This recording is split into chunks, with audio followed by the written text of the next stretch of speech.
పొడి తయారయ్యే విధానం చూద్దామా మరి? రండి.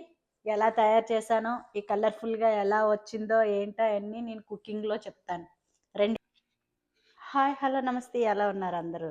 ఏంటి పప్పులని చూపిస్తున్నానా? కందిపొడి చేస్తున్నానండి ఈరోజు. కావాల్సిన సామాను అన్నీ పట్టుకొనొచ్చాను. మీకు చూపిద్దామని. రండి చూద్దాం. మన ఛానల్ చూస్తున్నారా? అమెరికా తెలుగు నేస్తం. ఒక లైక్ కావాల్సిన సామానం చూద్దామండి. కందిపొడికి ఫస్ట్ కందిపప్పు కావాలండి. నేను కందిపప్పు ఒక కప్పు తీసుకున్నాను. చూసారుగా. ఒక ఎర్రపప్పు అంటారు కదండి, ఎర్రపప్పు స్మాల్ కప్ అండి, అంత బిగ్ కప్ కాదు. ఇంకా శనగపప్పు అండి, శనగపప్పు కూడా స్మాలే. నేను చాలా కొలతలతో మీకు చూపిస్తున్నాను. ఇది కూడా ఏపిన శనగపప్పు అంటారండి, ఇది చూసారా, చట్నీ పప్పు. ఇది కూడా స్మాలే. నేను ఎర్ర కందిపప్పు, ఈ ఏపిన శనగపప్పు సేమ్ కప్పులో తీసుకున్నానండి. కొంచెం మినపప్పు అండి, ఒక 2 స్పూన్లు ఉంటుంది. కొంచెం జీలకర్ర, ఇంకా నెక్స్ట్ ఎండుమిరపకాయలు. మీకు ఎండుమిరపకాయలు తక్కువ అనుకుంటే పెప్పర్ వేసుకోవచ్చండి. ఇంకా స్పైసీగా, ఇంకా బాగా కారంగా కావాలనుకుంటే పెప్పర్ వాడుకోవచ్చు.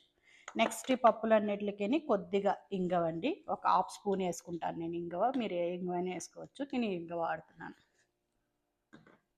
చేసేద్దాం. ఎలా చేసుకోవాలో చూపిస్తాను రండి. కందిపప్పు వేపుకుందాము. సిమ్లో పెట్టి వేపుకోవాలండి, మరీ హైలో కాదు, మీడియంలో పెట్టుకున్నా సరిపోతుంది. హైలో పెట్టి వేపకూడదు. ఇది వేపుకుంటేనే బాగా మంచి గోల్డెన్ కలర్లో వేపుకుంటేనండి బాగా బాగుంటుందండి. కందిపప్పు మాత్రం ఎప్పుడూ సిమ్లో పెట్టి వేపుకోవాలి, మీడియం కానీ సిమ్లో కానీ. మీడియం అంటే మధ్యలో అండి, చూసుకుంటూ వేపుకుంటూ ఉండాలండి. మనం అస్సలు ఇవి వేగుతాయి కదా అని చెప్పేసి పక్కన వదిలేయకూడదు. ఈ కందిపప్పు మనం వేపుకుంటేనే టేస్ట్ అండి, చాలా బాగుంటుంది టేస్ట్గాన. ఫ్రై చేయాలండి బాగాన. మళ్ళీ పచ్చిగా ఉన్న గ్యాస్ట్రిక్ అది వస్తుంది మనకి.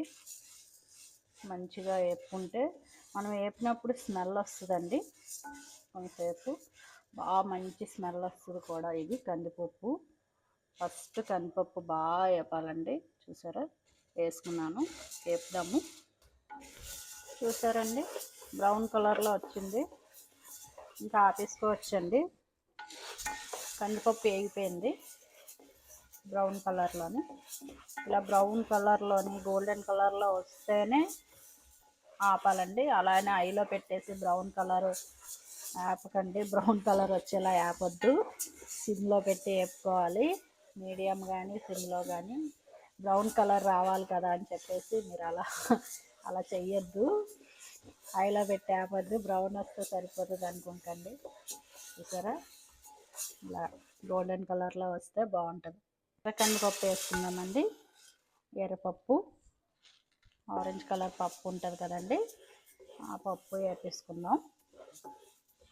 ఇది కూడా వేసుకుంటే హెల్దీ అండి, ఐస్కి మంచిదంటే ఇది, అందుకనే వేసాను నేను. మీకు ఇష్టం లేదనుకుంటే కందిపప్పు ఒక్కదాంతోనే చేసుకోవచ్చు. ఇది ఎర్రపప్పు, ఇది చాలా మంచిది. చాలామంది పెసరపప్పు కూడా వేసుకుంటారండి. పెసరపప్పు నాకు అంత టేస్ట్ అనిపించలేదు. మీకు నచ్చితే వేసుకోవచ్చు, పెసరపప్పు కూడా యాడ్ చేయొచ్చు, బాగుంటుంది. అయిపోయిందండి, ఎర్ర కందిపప్పు కూడా అయిపోయింది. డన్. చూసారా, తొందరగా వేగిపోద్దండి ఎర్ర కందిపప్పు. చాలా సిమ్లో పెట్టుకొని వేపుకోవాలి, కందిపప్పులా కాదు. శనగపప్పు వేసుకోవాలండి, శనగపప్పు. ఇది కూడా మీడియంలో పెట్టుకొని వేపుకోవాలి. అన్నీ మీడియమేనండి, శనగపప్పు వేగాలి.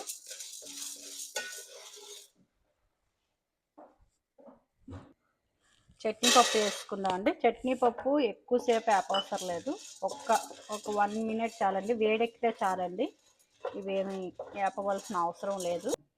ఇంకా ఎండుమిరపకాయలు వేపుకోవాలంటే కొద్దిగా ఆయిల్ వేసుకోవాలండి. ఎండుమిరపకాయ, కొంచెం మినపప్పు అని చెప్పాను కదా, మినపప్పు అన్నీని ఆయిల్లో ఫ్రై చేసుకోవాలి కొద్దిగా ఇవన్నీని. ఎందుకంటే ఇవి కొంచెమే కదండి, పోపులాగా అనమాట ఇది. ఇందులోనే కొద్దిగా వేగిన తర్వాత జీలకర్ర వేసుకుందాం. నెక్స్ట్ జీలకర్ర వేసుకోవాలి. వేగిపోయింది మినపప్పు. ఇది కూడా కొంచెం వేగిన తర్వాత జీలకర్ర మీకు నచ్చితే వేసుకోండి, లేకపోతే లేదు. జీలకర్ర నాకు ఇష్టమని మేము కొంచెం గ్యాస్ట్రిక్ ఇది ప్రాబ్లం అయినా వస్తే జీలకర్ర వేసుకుంటే కొంచెం బాగుంటుందని. అవి వేగిపోయిందండి, ఆ వేడికి వేగిపోతుంది జీలకర్ర. ఎండుమిరపకాయలు వేసుకుందాం నెక్స్ట్. ఇవి కూడా కొంచెం ఆయిల్లో వేపుకుంటే మనకి ఆ గట్టురు అది రాదు, కొంచెం కారం స్మెల్ అది రాకుండా ఉంటుందండి, అందుకు ఆయిల్లో ఫ్రై చేస్తున్నాం. అయిపోయిందండి, కందిపప్పు అన్నీ వేపించుకున్నాం చూసారుగా. ఇప్పుడు పౌడర్ చేసేద్దాము, అన్నీ కలిపి ఎలా ఉందో చూపిస్తాను. కందిపప్పు వేసుకుందామండి మిక్సీలోని. ఎర్రపప్పు కందిపప్పు రెండు వేసుకున్నామండి. కొంచెం సాల్ట్ యాడ్ చేసుకుందాం ఈ కందిపప్పు దాంట్లోనే, ఇందులోనే యాడ్ చేసుకుంటే మొత్తం మిక్స్ అయిపోతుంది.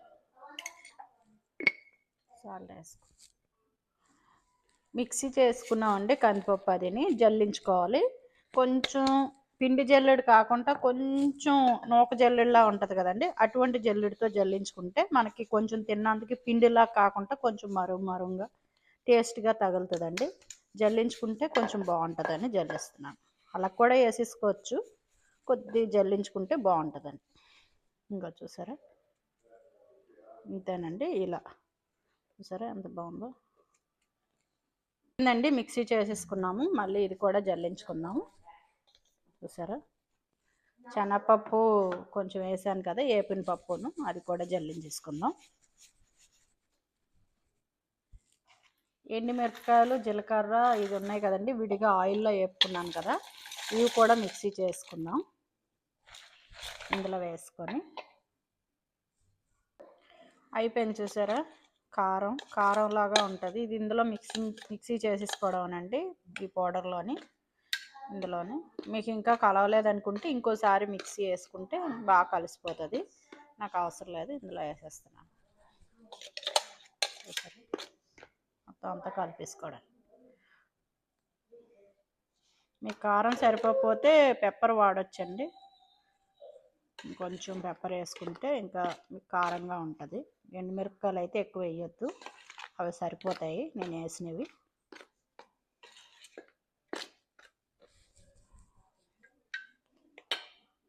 రెడీ అండి కందిపొడి. చూసారా ఎంత బాగుందో, కలర్ఫుల్గా మంచిగా ఉంది. ఇలా చేసుకొని పెట్టుకుంటే ఒక 6 months దాకా బాగుంటుందండి, చాలా బాగుంటుంది మనకి కందిపొడి. 6 months దాకా మంచిగా మంచి ఫ్లేవరు మంచి స్మెల్ కూడా ఉంటుందండి కందిపొడి ఎప్పుడును. చాలా బాగుంది చూసారా. అయిపోయింది కందిపొడి రెడీ. నచ్చితే లైక్ చేయండి, షేర్ చేయండి, కామెంట్ చేయండి. మన ఛానల్ పేరు చెప్పాను కదండి, అమెరికా తెలుగు నేస్తము, వెళ్ళి చూడండి. చాలామందికి ఏ ఛానల్ ఏంటి అని అడుగుతున్నారు, కానీ లోపల లింక్ నొక్కితే వెళ్తుందండి. ఆ లింక్లోని అన్నీ ఉంటాయండి, కుకింగ్స్ అన్నీ ఉంటాయి, చూడండి, లైక్ చేయండి.